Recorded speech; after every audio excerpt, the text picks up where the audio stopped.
नमस्कार मित्रांनो आणि मैत्रिणींनो, माझी शिल्काच्या पुढील भागात तुमचं स्वागत आहे. एवढ्या घाईत घरात आला आणि इथेच उभा राहिला. अमित हसत त्याच्या पाठीवर हलकं थोपटवत आतमध्ये जात म्हणाला. कबीरने गालात हसून दीर्घ श्वास घेतला आणि हळूहळू पावलं टाकत आत जाऊ लागला. नजर अजून त्याची अवंतीवरच होती. केशव आणि बळवंतरावांचे लक्ष अमित कबीरकडे गेले. आला बघा तुमचं जावई, केशव हसत म्हणाले आणि त्याचे शब्द ऐकून अवंतीच्या पोटात फुलपाखरांची मैफिल जमा होऊ लागली. कानामागे गुदगुल्या होऊ लागल्या. पापण्या वर करून त्याच्याकडे बघण्याचे धाडस होत नव्हतं. नजर अजून तिने खाली झुकवण्याचा प्रयत्न केला. हातातला ग्लास तिने पटकन समोर टेबलावर ठेवला, कारण भीती वाटत होती हातातून गेला तर. हळूहळू वाढलेल्या श्वासांवर कंट्रोल करत श्वास घेत ओढणीचे टोक हातात घट्ट पकडून पायाची बोटं आकसून घेतली. भीती आणि लज्जा दोन्ही भावना दाटून आल्या. कबीर एक नजर पुन्हा अवंतीला बघून बळवंतरावांकडे बघत त्यांच्याजवळ येत स्मित हास्य करत पाया पडून शेजारी बसला. बळवंतराव भारावलेल्या नजरेने आपल्या जावईला बघत होते. राजबिंडासारखं त्याचं रूप बघून तर अजूनच मन भरून आलं होतं. आपल्या मुलीचं तर नशीब उघडलं या विचाराने त्यांचा आनंद गगनात मावत नव्हता. चेहऱ्यावरचं हास्य कमी होत नव्हतं. कधी आलात? कबीरने बळवंतरावांकडे एक नजर पाहून मीराकडे बघत विचारलं. त्याचा शांत मॅग्नेटिक आवाज ऐकून अजूनच पोटात खळबळ उडू लागली. मीराने गडबडून लगेच नजर खाली घेतली. जावयाशी कसं बोलणार होती सगळ्या पाहुण्यांसमोर? कबीर काहीसा ब्लँक झाला. एवढं प्रेमाने त्याने विचारलं आणि त्यावर सासूबाई काही बोलली नाही. आत्ताच आलो, बळवंतराव गडगडाटी हसत म्हणाले. त्याने किंचित मान हलवत अवंतीकडे पाहिलं तर मॅडमची मान अजून खालीच होती. मान खाली तुटून पडेल इतकी खाली गेली होती. त्याने मनातच सुस्कारा सोडून मागे रेलून बसला. मनाला वाटत होतं तिने आपल्याला एक नजर बघून छोटीशी का अशना स्माईल द्यावी, पण नाही. कधी तो कोणाकडून अपेक्षा करत नव्हता, पण तिच्याकडून खूपच अपेक्षा वाढल्या होत्या. ती बोलत बघत नाही. तो शांत जरी असला तरी तिच्या बाबतीत खूप हट्टी होत चालला होता. आपण समोर असताना एकदा तरी आपल्याला तिने अटेन्शन द्यावं असं मनोमन वाटू लागलं. त्याने किंचित बारीक डोळे करून तिच्याकडे पाहिलं. 5-10 मिनिटे झाली तो समोर बसला तरी अजून तुझी नजर वर झाली नव्हती. त्याने दात घट्ट आवळून घेतले. तिला कसं आपल्याकडे बघायला लावायचं याचाही उपाय साहेबांकडे होताच. अवंती, तो शांतपणे तिच्यावर नजर रोखत म्हणाला. सगळेजण हसत होतेच की अचानक शांतता पसरली. सगळ्यांसमोर त्याने अचानक तिला का आवाज दिला? तिच्याशी काय बोलायचं आहे म्हणून बरेच काही प्रश्न पडले. बळवंतराव आणि मीरा सुद्धा एकमेकांकडे गोंधळलेल्या नजरेने बघू लागले. सगळ्यांचीही तीच अवस्था होती. अनुराधा त्याला डोळ्यांनीच बोलण्याचा प्रयत्न करू, पण साहेबांची नजर तिच्यावरच रोखलेली होती. तर आई काय बोलते ते कसं कळणार? आणि इकडे अवंतीचा श्वासच अडकला होता. कावरी-बावरी होऊन पटकन गोंधळून तिच्या झुपकेदार पापण्या उंचावल्या आणि त्याच्याकडे बघू लागले. आणि बस. साहेबांच्या चेहऱ्यावर जो हळूहळू राग चढत होता त्याचे रूपांतर गोड हसूमध्ये होऊ लागले. दोघेही एकमेकांच्या डोळ्यात आरपार बघत होते. त्याच्या डोळ्यात जग जिंकल्याचा आनंद, तर तिच्या डोळ्यात आश्चर्य आणि गोंधळाचे भाव. सगळ्यांसमोर ह्याचं माझ्याकडे काय काम हा सर्वात मोठा प्रश्न. Oh sweetheart, welcome to our beautiful world. तो जागेवरून उठत हसून प्रेमाने तिच्या डोळ्यात पाहत म्हणाला. त्याचं बोलणं अवंतीच्या काळजाच्या आरपार खोलवर जाऊन गुदगुल्या होऊ लागल्या. तिचे डोळे अधिकच मोठे झाले होते. हृदयाची धडधड अधिकच वाढली होती. धडधडत्या मनाने एकटक त्याच्या डोळ्यात तिची नजर स्थिर झाली होती. पूर्ण शरीर गोठल्यासारखं वाटू लागले. त्याचं इतकं स्पष्टपणे बोलणं बघून सगळे थक्क होऊन बघत होते. मीरा आणि बळवंतराव गोंधळलेल्या नजरेने एक नजर कबीरला आणि पाहून अवंतीला बघू लागले. त्यांच्या डोक्यावरून त्याचे शब्द गेले होते, पण काहीतरी चांगलंच बोलला असेल हे पण लगेच कळत होतं. अमितने भुवया उंचावल्या. आपल्या भावाच्या प्रेमाला दाद देत होता. तो तिच्या दिशेने जात होता म्हणून सगळेजण अजूनच बावरून त्याच्याकडे बघत होते. अनुराधा अमितला खुणवत होती, पण अमितने इशारा करत चिलमध्ये राहायला सांगितलं.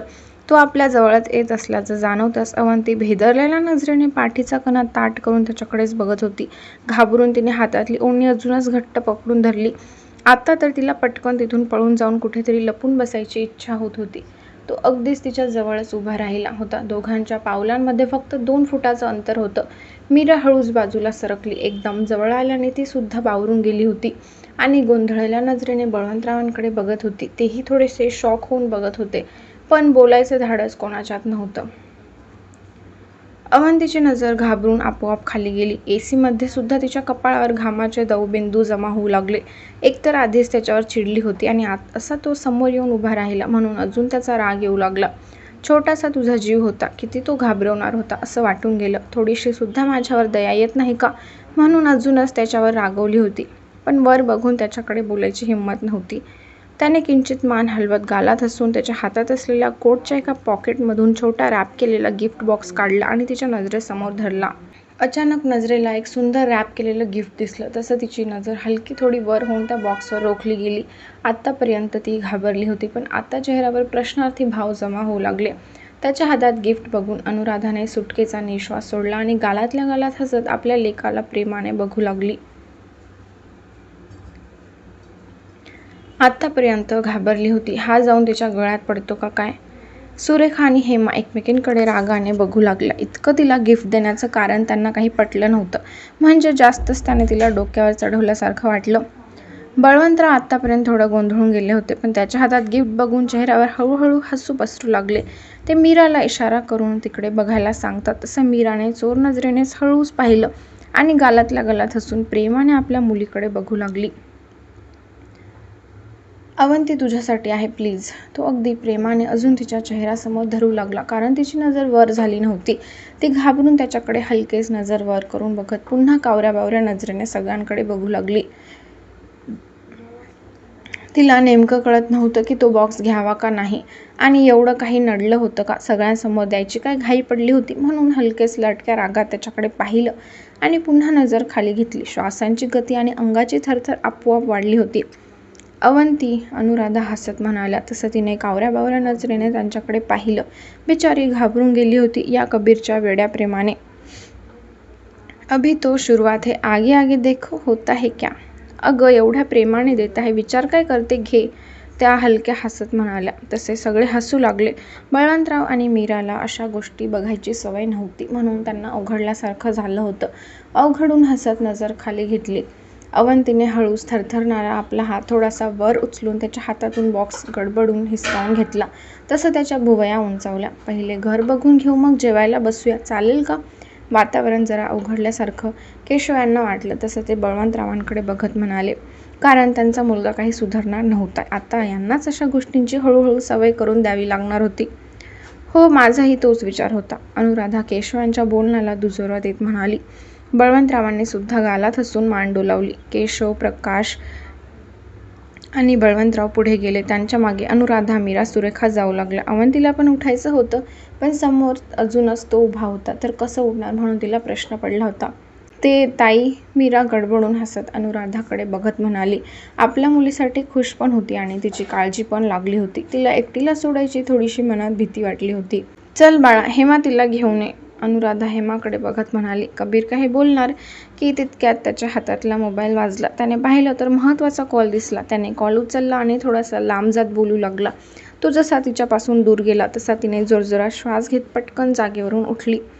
ताई, तू कशाला त्रास करून घेते? आत्ताच तर तुझा पाय बरा झालाय, मी आईबरोबर जाते. ती बोलतच मीराच्या मागे निघाली. हेमाच्या उत्तराची वाटसुद्धा तिने पाहिली नाही.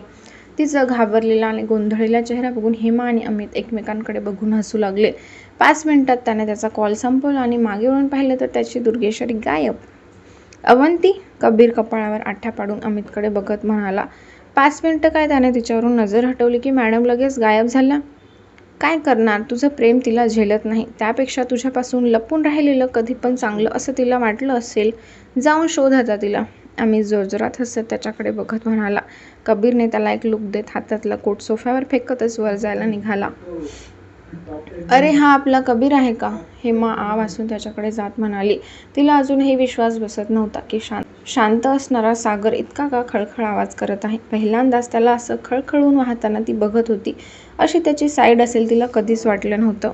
हो, हा माझा भाऊ आहे. शेवटी थोडंफार माझ्यावर जायलाच हवे ना. अमित भाऊ खात्याच्या केसांमधून हात फिरवत म्हणाला. तुझं प्रेम इतकं पण हाय लेवल नव्हतं हा. हेमा तोंड वाकडं करत म्हणाली. काय करणार, तू खूपच म्हणजे खूपच सहज मिळाली.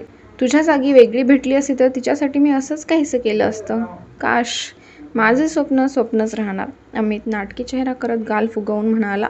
अमित, हेमाने रागात त्याच्या जवळ असलेला पिलो जोरात फेकून मारला. अरे सॉरी. तो खळखळून हसत तिच्या जवळ जात तिला मिठीत घेण्याचा प्रयत्न करू लागला. तसं तिने रागाने त्याला ढकलून दिलं. बळवंतराव आणि मीरा चकित होऊन बंगला बघत होते. त्यांच्या डोळ्यांना अजून विश्वास बसत नव्हता. इतका सुंदर बंगला आयुष्यात कधी त्यांना बघायला भेटणार होतं का? खूपच सुंदर पद्धतीने तो बंगला सजवला होता. किती त्या सुखसुविधा म्हणून अजब वाटलं होतं. कुठल्या तरी फिल्मी जगात आल्यासारखं फील होतं. सगळं काही क्लासी वातावरण होतं. अवंती उगाच त्यांच्या मागे फिरत होती. आधीच तिने बघितलं होतं म्हणून आत्ता फक्त कबीरपासून लपवण्यासाठी त्यांच्या मागे मागे फिरत होती. पण डोक्यात मात्र त्याचे विचार चालू होते. हातात त्याने दिलेला बॉक्स घट्ट पकडून चालत होती. कानात त्याचे शब्द आणि समोर फक्त तोच दिसत होता. डोकं पूर्णपणे सुन्न पडलं होतं. अंगावर शहारे येऊन जात होते. कोण काय बोलते ते शब्द कानापर्यंत पोहोचतच नव्हते. अवंती, माझ्यासोबत चल, तो तिच्याबरोबर चालत हळू आवाजात म्हणाला. पण तिच्या कानापर्यंत त्याचा आवाज गेलाच नाही. तसं त्याने एक नजर तिला वर खालून पाहिलं. सगळेजण घर बघण्यात गुंग होते आणि ती तिच्या धुंदीत असल्यासारखी जाणवत होती. तसं त्याने वैतागलेल्या चेहऱ्याने तिच्याकडे पाहिलं. तिच्या बाबतीत पेशन्स लेवल पूर्णपणे त्याचे संपत चालले होते.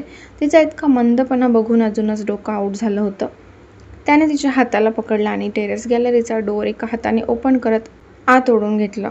चालता चालता अचानक तिच्या हाताला हिसका बसला आणि काही कळायच्या आतच खेचल्याचं तिला जाणवलं. हे सगळं एवढं फास्ट झालं की तिला काहीच कळलं नाही. आत्तापर्यंत डोक्यात त्याचेच विचार होते आणि आत्ता तो समोर दिसत आहे तशी ती भानावर आली. दोघांमध्ये फक्त 2 फुटाचं अंतर होतं. त्याने तिची पाठ भिंतीला टेकवली आणि अगदी तिच्यासमोर येऊन दुसऱ्या हाताने टेरेस गॅलरी डोअर बंद केलं. आता त्याला कोणाचा डिस्टर्ब नको होता. फायनली त्याला एकांत मिळाला होता म्हणून त्याच्या गालावर विजयीस्पद हास्य पसरलं होतं. त्याला इतकं जवळ बघून तिचे श्वास आपोआप रोखले गेले. आधीच तिची पाठ भिंतीला टेकली होती. त्यात तिने अजूनच भिंतीत तिची पाठ जितकी टेकता येईल तितकी टेकवली. मूर्तीसारखी एकटक त्यालाच बघत होती.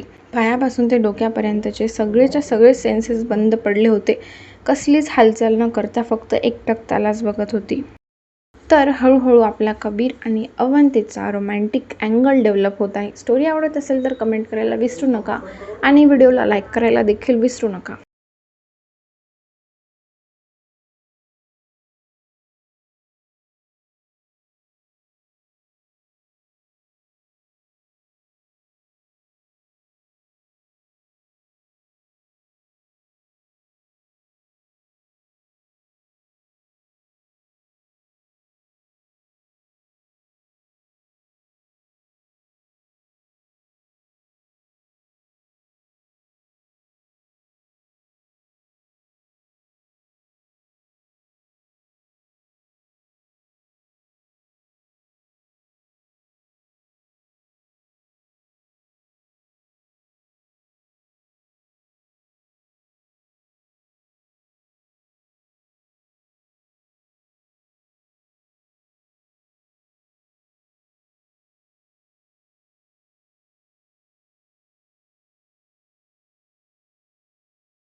लिपस्टिक लावली होती आणि बोलताना त्या नाजूक पाकळ्यासारख्या ओठांची हालचाल बघून क्षणात घसा कोरडा पडला ना.